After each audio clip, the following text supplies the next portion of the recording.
오늘 우리에게 주시는 하나님의 말씀 신명기 24장 10절에서 15절 말씀입니다.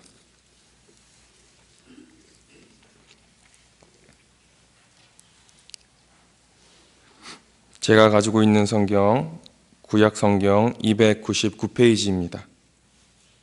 신명기 24장 10절에서 15절 말씀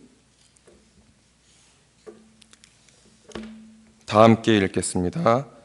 내 이웃에게 무엇을 구워줄 때에 너는 그의 집에 들어가서 전당물을 취하지 말고 너는 밖에 서 있고 내게 꾸는 자가 전당물을 밖으로 가지고 나와서 내게 줄 것이며 그가 가난한 자이면 너는 그의 전당물을 가지고 자지 말고 해질 때에 그 전당물을 반드시 그에게 돌려줄 것이라.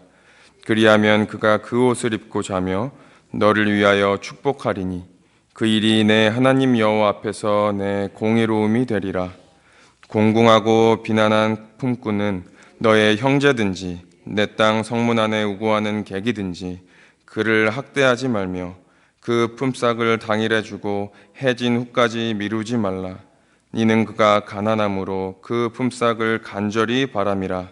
그가 너를 여호와께 호소하지 않게 하라. 그렇지 않으면 그것이 내가 죄가 될 것임이라. 아멘.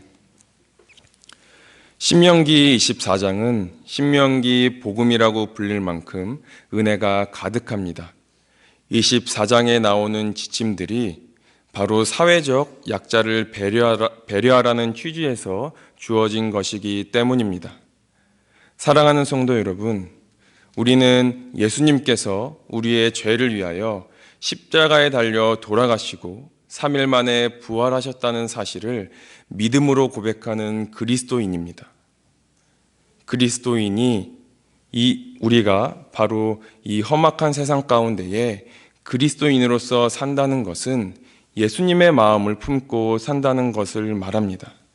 예수님의 마음을 품고 산다는 것은 예수님께서 보이신 삶을 우리가 살아가는 이 세상 가운데서 실천하는 것을 말하는 것입니다. 오늘 우리가 읽은 본문을 통해 그리스도인들이 어떻게 타인을 대해야 하는지, 특별히 예수님께서 이 땅에 오셔서 어떠한 모습을 보이셨는지 이 시간 함께 살펴보기를 원합니다. 첫째는 그 무엇도 사람의 생명보다 앞서지 못한다는 것입니다. 10절에서 13절은 가난한 자를 위한 담보 규례를 말씀하고 있습니다. 여기에 보면 이웃에게 돈을 꾸어 전진물을 취할 때에는 그 돈을 꾸는 사람의 집에 직접 들어가서 전진물을 취하지 말고 그 돈을 꾼 자가 밖으로 가져나온 전진물을 취하라고 말씀하고 있습니다.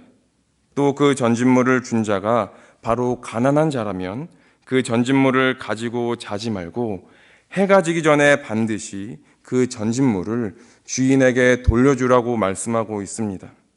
하나님께서 이처럼 채권자가 채무자의 집에 들어가서 전진물을 취하지 말 것과 가난한 채무자의 전진물을 해가 지기 전에 돌려줄 것을 명하신 이유는 바로 그 전진물의 주인인 채무자의 기본적인 생존권을 보장해 주기 위한 것입니다.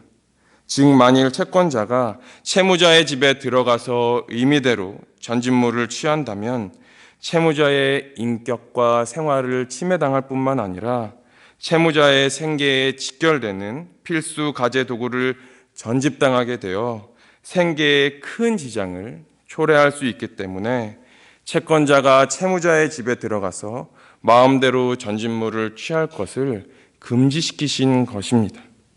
또 채권자가 가난한 자에게서 취한 겉옷이나 기타 침구류를 전진물로 잡고 잠자리에 든다면 그 전진물을 준 채무자는 추운 밤을 견뎌내지 못하고 목숨을 잃게 될 수 있기 때문에 채권자가 가난한 채무자의 전진물을 가지고 잠자리에 드는 것을 금지시키신 것입니다. 따라서 본문은 아무리 채권자라고 할지라도 결코 물질 때문에 사람을 해하는 일을 해서는 안 된다는 것을 말씀하고 있는 것입니다. 그렇습니다. 어떠한 경우라도 우리는 사람의 생명을 물질보다 우선시해서는 안 됩니다. 단지 물질뿐만 아니라 그 무엇이라도 사람의 생명보다 앞설 수 있는 것은 없습니다. 왜냐하면 그 생명은 바로 우리의 창조주이시고 전지전능하신 하나님께서 주신 것이며 세상의 그 무엇보다도 생명을 존귀하게 여기시기 때문입니다. 마가복음 3장을 보시면 예수님께서 사람의 생명을 살리시는 일을 안식일보다도 더욱 우선시하셨던 것을 보실 수 있을 것입니다. 그리고 선한 사마리아의 말씀은 하나님께서 인간의 생명을 얼마나 귀하고 값지게 여기시는지를 잘 보여주고 있습니다. 그리고 예수님께서 하늘의 영광의 보좌를 버리시고 낮고 낮은 이 천한 땅 가운데에 사람의 모습으로 오셔서 가장 극악한 죄인들의 형틀인 십자가에 달려 죽으신 것도 바로 우리의 생명을 살리시기 위한 것 아니겠습니까? 그런데 오늘날 우리가 살아가고 있는 이 세상은 어떻습니까? 사람의 생명을 경시하는 풍조가 너무나도 만연해 있습니다. 돈 몇 푼을 얻기 위하여 사람을 죽이는가 하면 자신을 화나게 했다는 이유로, 자신의 말을 듣지 않았다는 이유로 사람을 해하는 일들이 일어나는 것을 우리는 TV로 종종 접합니다. 뿐만 아니라 하루에도 수만 명의 사람들이 자신의 개인적인 욕망이나 집단 간의 갈등, 그리고 복수심 때문에 희생되고 있습니다. 이러한 사람의 생명을 경시하는 모습은 바로 하나님을 두려워하지 않는 인간의 타락성을 잘 보여주고 있는 것입니다. 하나님께서는 결코 이처럼 악한 모습들을 용서하지 않으시고 반드시 그 죄를 나중에 물으실 것입니다. 그렇다면 성도 여러분, 과연 우리가 인간의 생명을 하찮게 여기는 이 험악한 세상에서 우리가 감당해야 할 역할은 무엇이겠습니까? 그것은 바로 다른 사람이 아닌 먼저 우리부터 사람의 생명을 존귀한 것으로 여길 줄 알아야 합니다. 한 생명을 천하보다 귀하게 여기시고 그 생명을 살리기 위하여 우리가 가진 것을 나누어 주는 마음이 있어야 하는 것입니다. 주님의 마음을 가지고 생명을 귀히 여기며 우리가 가진 것을 나누었을 때 여러분의 사랑을 받은 사람, 여러분의 은혜를 받은 사람이 여러분을 축복하실 것입니다. 오늘 하루 살아가실 때에 이 넉넉한 마음을 가지시고 여러분의 주변의 이웃들에게 주님의 사랑을 베푸시는 시간 되시기를 주님의 이름으로 간절히 바랍니다. 둘째는 사랑은 상대방의 입장을 먼저 생각하는 것부터 시작됩니다. 15절을 보시면 공궁하고 비난한 자들의 품삯을 당일에 주고 해진 후까지 끌지 말라고 말씀하고 있습니다.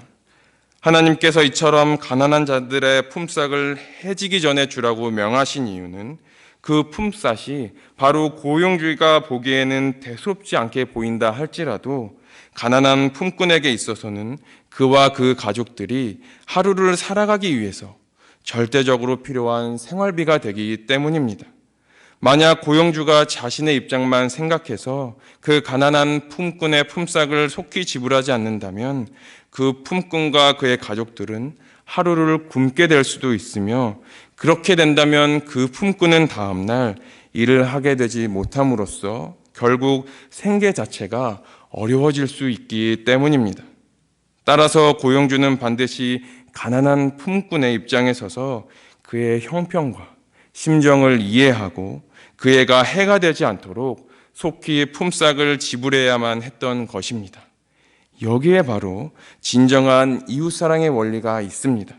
즉 이웃사랑은 어떠한 거창한 것이 아니라 먼저 상대방의 입장에 서서 그의 형편과 심정을 이해하는 것부터 시작된다는 것입니다. 만약 상대방의 입장에 서서 그의 형편과 심정을 이해하지 않는다면 자기 생각에 아무리 선한 것을 베푼다 할지라도 그것은 진정한 의미에서 사랑이라고 할 수 없기 때문입니다. 생각해 보십시오.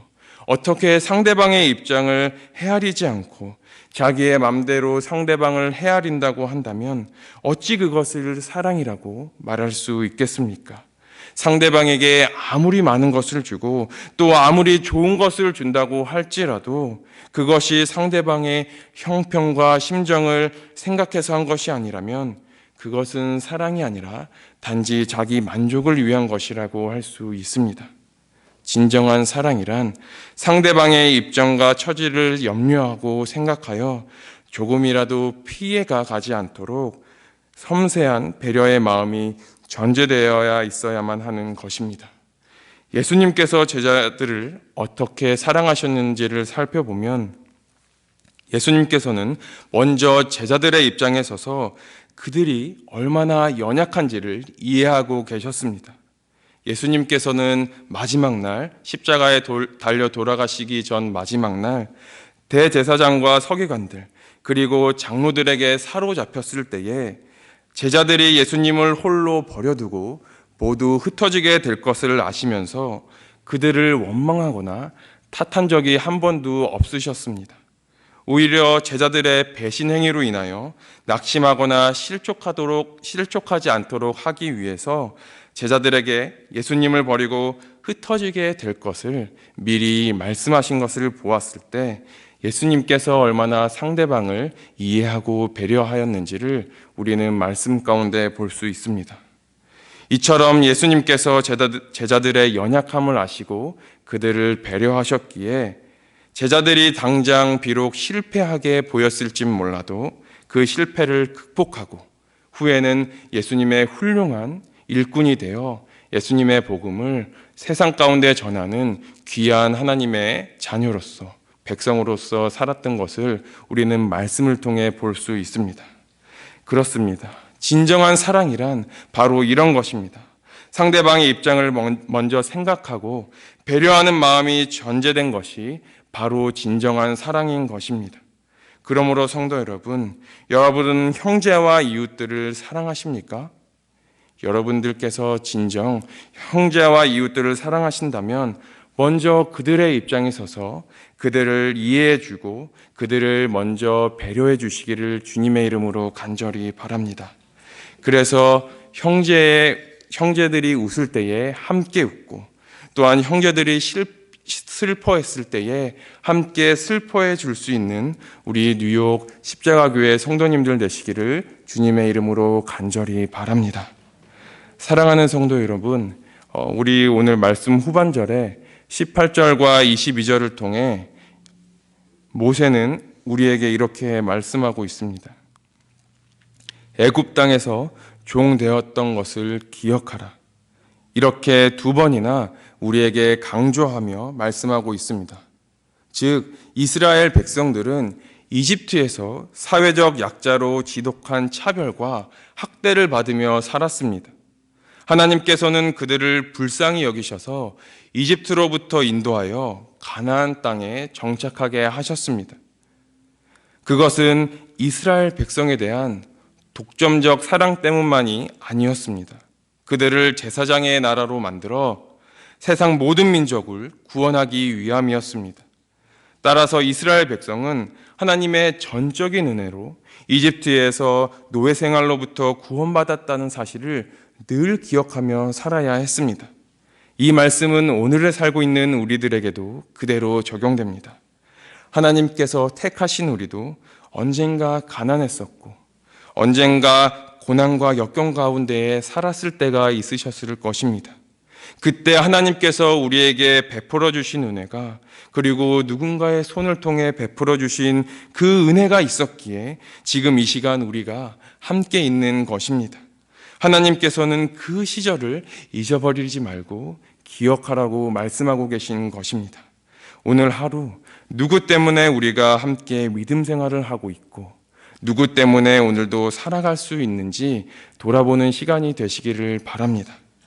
크게는 모든 것이 하나님의 은혜입니다. 두 번째는 하나님께서 우리 이웃들을 통해 베풀어 주신 은혜인 것입니다. 오늘 하루 살아가실 때에 하나님의 은혜와 우리 이웃들의 은혜를 기억하며 우리가 있는 처소 그리고 우리 이웃들에게 주님의 사랑을 베푸시는 우리 성도님들 되시기를 주님의 이름으로 간절히 바랍니다. 기도하겠습니다. 살아계신 하나님 아버지, 우리가 이 시간 이 자리에 있는 것이 오직 전적인 주님의 은혜임을 이 시간 다시 한번 고백하며 나아갑니다.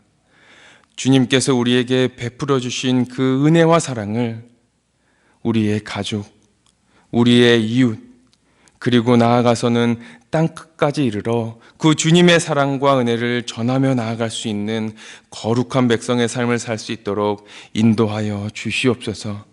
주님, 우리에게 믿음의 공동체를 허락하여 주심에 감사와 영광을 올려드립니다. 서로를 사랑하고 서로를 배려하고 서로의 모습 속에 보이는 하나님의 형상을 닮아갈 수 있는 믿음의 공동체가 될 수 있도록 인도하여 주시옵소서. 우리의 믿음의 공동체를 통해 주님께서 명하신 지상 대사명, 땅끝까지 이르러 복음을 전하라는 주님의 사명을 능히 감당하는 우리 교회가 될 수 있도록 인도하여 주시옵소서. 주님, 40일 특별 금식 기도 기간에 있습니다. 우리가 가지고 있는 기도 제목들 주님 이 시간 주님께 올려드릴 때 주님 들으시고 응답하여 주셔서 말씀 속에 보이신 하나님의 그 놀라운 역사가 이 시간 우리가 기도하며 나아갈 때에 우리 가운데 이루어질 수 있도록 주님 인도하여 주시옵소서. 모든 것 주님께 맡겨드리며 살아계신 예수님 이름으로 간절히 기도합니다. 아멘.